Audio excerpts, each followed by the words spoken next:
Här kommer då den virtuella liekursen i hur man lär sig få till en bra teknik. Och vi börjar med ett workout-pass kan vi säga. Och jag kommer göra en snabbspolning av passet såklart. Du får ta dina delar långsamt, var och en del för sig. Då startar vi så här. Ställ dig med fötterna kanske lite bredare än dina axlar. Och så börjar vi att vagga från sida till sida.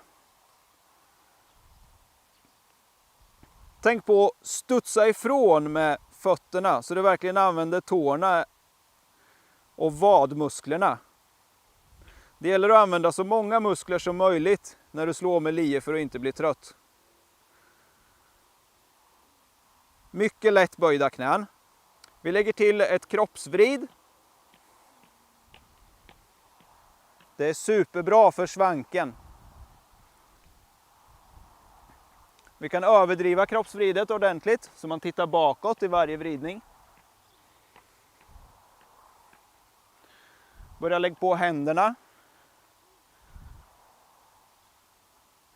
Se till att hålla händerna parallellt med marken hela tiden. Försök att stanna ungefär så du har dem rakt parallellt där. Och här kan du till och med svänga ännu mer.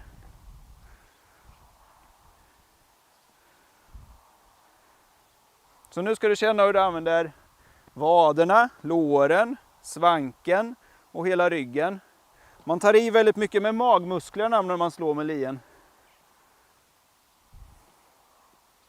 Magmusklerna är vridet. Den här muskeln blir pressad neråt och framåt.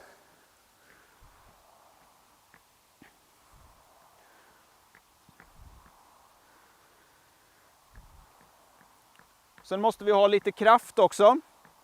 Och den kraften i slaget, den hämtar vi ända nerifrån här. Och det blir som ett litet slag kan man säga. Och vi illustrerar det lite grann genom en mycket kort karatekurs. Grundslaget i karate det är så här.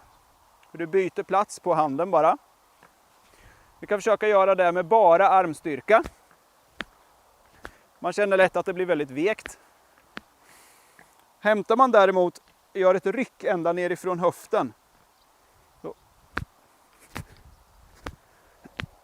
Då får man otroligt mycket mera kraft. Det är ungefär samma med lieslaget. Inte riktigt lika explosivt. Men du axar upp i fart och när sen lien möter gräset. Ja, det är då du har hela kraften med dig ända från vaden och ta fart här i höften och så kommer farten ut. Så vi försöker att lägga till lite grann av en ganska kraftig acceleration i början här i vridet som kommer från höften.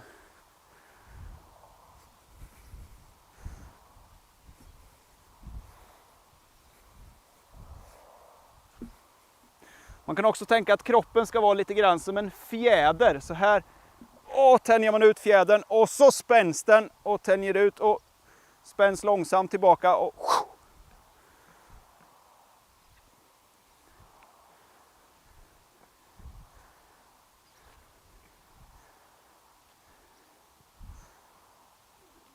Det finns lite olika stilar inom slotten. Den här stilen som jag visar nu är kanske lite mer explosiv än det man brukar kalla tai chi-stilen då. Tai chi är väldigt mycket så här jämnt och fint. Vagga fram och tillbaka från sida till sida. Den jag visar är kanske har lite mer explosivitet men samtidigt så. Det råder en ganska stor enighet inom alla delar av lievärlden så att säga i alla länder att du står parallellt med fötterna och man flyttar sig framåt sakta men säkert så här. Ibland står man lite längre fram med högerfoten. Det faller sig naturligt i vissa slottelägen om man slår lite svårare partier eller så. Men när det är jämnt och fint och grundläget, själva grundslaget parallellt med fötterna och gå framåt så här.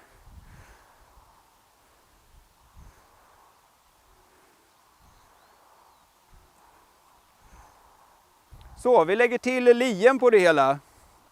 Fortfarande utan att försöka få av något gräs, så bara bekantar vi oss med redskapet lite grann, känner in.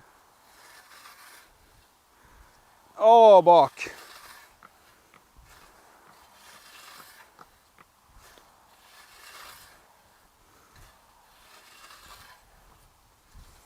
Vi kan tänka på att spetsen här ska nå bakom hälen, både på tillbakadraget här och där.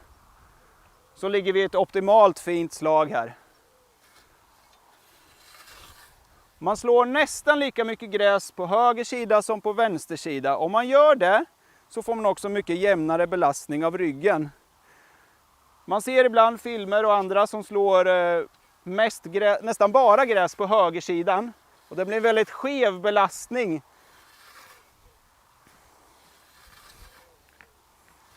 Så bak med spetsen.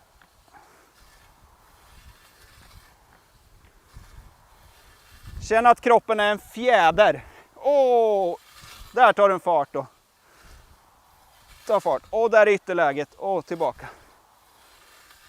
Många som har prövat att slå med lien förut hamnar lätt i det här. Att man går upp med lien i början. Många är rädda för att ha lien nära marken, för man är rädd att skada den eller sätta spetsen i marken. Men när det är någon gång man sätter spetsen i marken, då är det när man lyfter den så här och börjar ta fart från det här hållet. Då kommer den lätt så. Man har den direkt i marken från början här. Då har du kontroll över spetsen. Fullständig kontroll.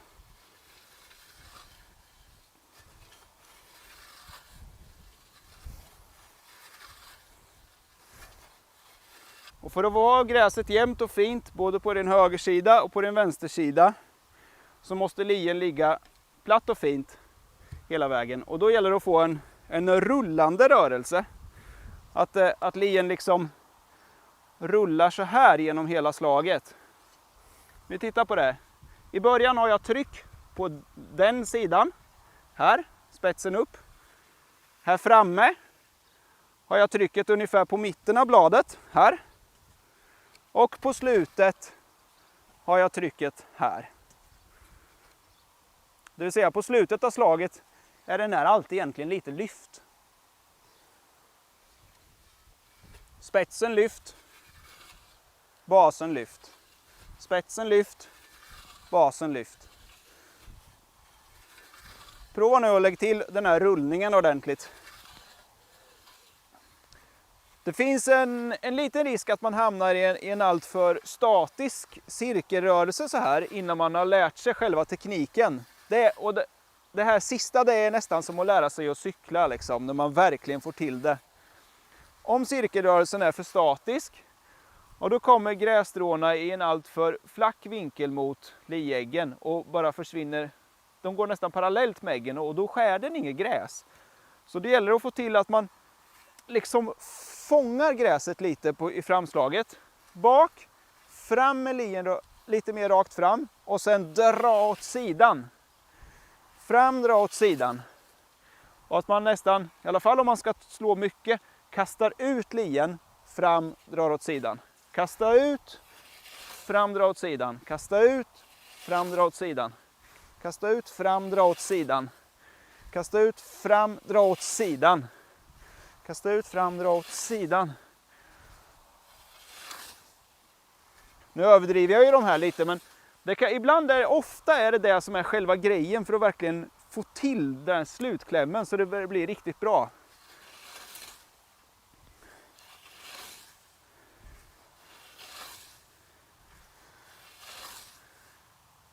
Självklart har det här också att göra med hur pass in- och utställd lien är. Men i alla lägen så finns det en liten sån här rörelse. Man kan likna den lite grann vid att om man kör en statisk cirkelrörelse så här, så är det lite som att använda hammaren bara med handleden. Men om man får till den här också, att man verkligen fångar och snärtar till, då är det ungefär som att börja använda handleden och hammaren där i hammarslaget. Och det är då man verkligen hamrar på riktigt och bra.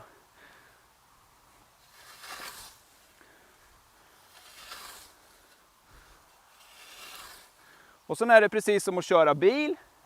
I början när man lär sig, då håller man krampaktigt om ratten och spänner alla musklerna. Och sen den vana bilföraren sitter lite lojt och så här, va. Och det är precis samma med lien. Man behöver inte hålla krampaktigt om handtagen, utan det här handtaget räcker att bara ha lite grepp om där. Man puttar på det här handtaget på tillbakavägen. Putt. Och det här handtaget kan man slå med öppen hand. Slår man med öppen hand, det är jättebra, för då kan man inte höja orvet, eller lien som man ofta gör.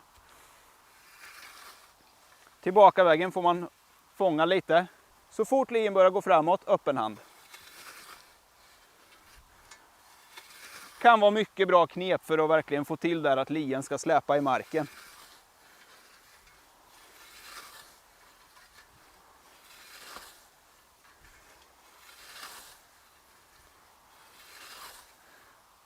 Okej, det var alla steg. Nu går vi och kör lite i skarpt läge på riktigt högt gräs. Vi visar i högt gräs också. Om du fastnar i den för statiska cirkelrörelsen så kommer du ha svårt att få av gräs. Man ser nästan hur vinkeln blir för dålig. Så nu ska vi lägga till det här. Kasta ut armen, köra in rakt fram och sen lägga till en lite mer dragande rörelse i gräset.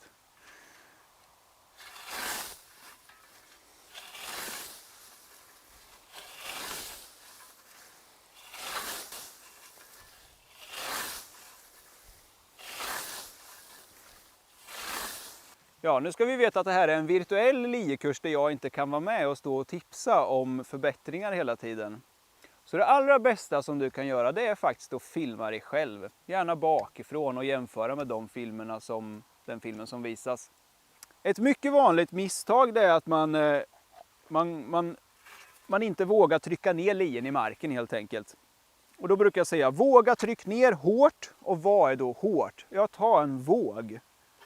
Och här är en våg som jag ställt på 6 kilo. Lägg mitten av bladet där. Och tryck ner 6 kilo och känn hur mycket det är. 6 kilo är ett väldigt hårt tryck. Men det är ändå skönt att bara göra det och veta att men det är nästan att det går att göra det.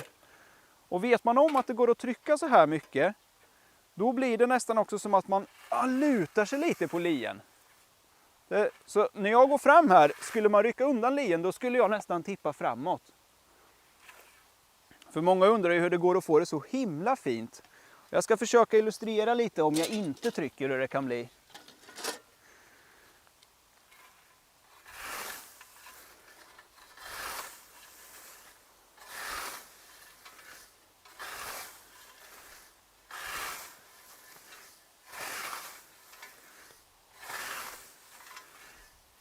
Det är väldigt lätt att det blir så här i början. En av de grejerna man ska tänka på då, det är läggtryck. Behåll cirkelrörelsen, ni kommer ihåg. Där i början, den i slutet där ska gå upp. Om gräset inte går av i slutet, om det blir så här.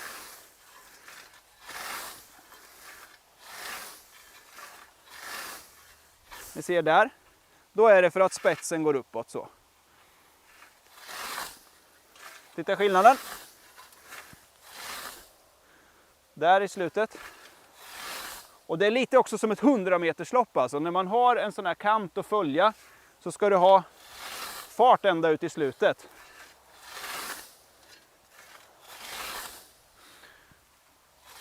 Och när det ser bra ut, då ska det vara en väldigt distinkt skillnad där mellan det oslagna och det slagna. Då blir det också väldigt lätt för nästa person som kommer att liksom veta exakt vart den ska sluta. Så ett annat mycket vanligt misstag, det är att man gör så här.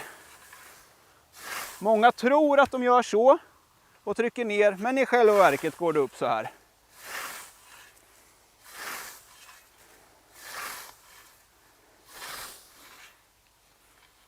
Så här ser ni, här har jag börjat att kapa de första grässtråna. Och här, nästan en halv meter senare, ligger jag nere på en bra höjd.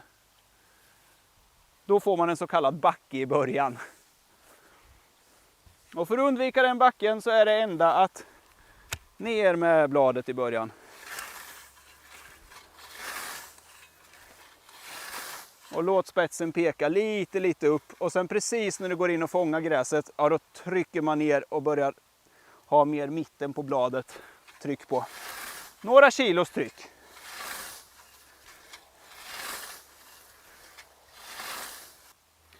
En annan mycket vanlig grej som händer i början innan man är van, det är att man tar för mycket. Man står för nära här gräset och då blir det så här och då fastnar lien. För man är alldeles för långt fram och slår egentligen.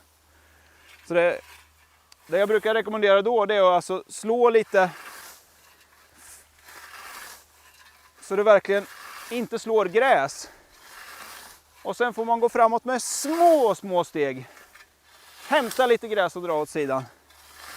Och gå inte framåt snabbare än vad du känner att det blir snyggt så att säga. Efter ett tag kommer du också säkert märka hur andningen kommer helt naturligt. Du andas in på tillbakavägen och ut när du slår gräset. In och ut. En annan grej som kommer ganska naturligt med tiden men som jag ändå vill nämna, det är hur blicken är när du slår. Och det är att när du slår framåt så fortsätter bara blicken automatiskt. Du kanske söker av en liten bit av gräset där framför. På tillbakavägen, där är då du verkligen lägger ett par riktiga punktblickar, 2 till 3 punktblickar så här i det nya. Och bestämmer precis utifrån vad du ser exakt hur kroppen kommer röra sig i nästa lietag. Du kommer ju hitta din egen stil också. Min stil är ofta ganska aggressiv så här och rätt brett isär med fötterna. Och därför att ju bredare jag står isär med fötterna, desto mer kraft kan jag hämta med hela kroppen och med benen. Jag kan liksom stödja mig mer. Om jag går upp och går i en pelare så tippar jag ju nästan så här om jag får kraft. Det blir liksom inget stans att hämta kraft med benen. Men en del gillar att gå lite mer upprätt, så ungefär så här tätt mellan fötterna. Då kommer man också mer upprätt med ryggen. Och då kan det också löna sig att ha bladet lite mer jordlagt såklart då. Och då kan slotten lite mer se ut så här. Då kan man inte ta lika brett heller. Men det går ändå väldigt fint framåt. Det är också svårt att trycka ner lika mycket ju tätare man står ihop med fötterna. Därför är det också viktigt att lien är bra jordlagd.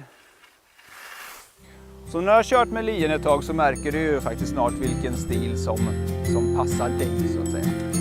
Lycka till!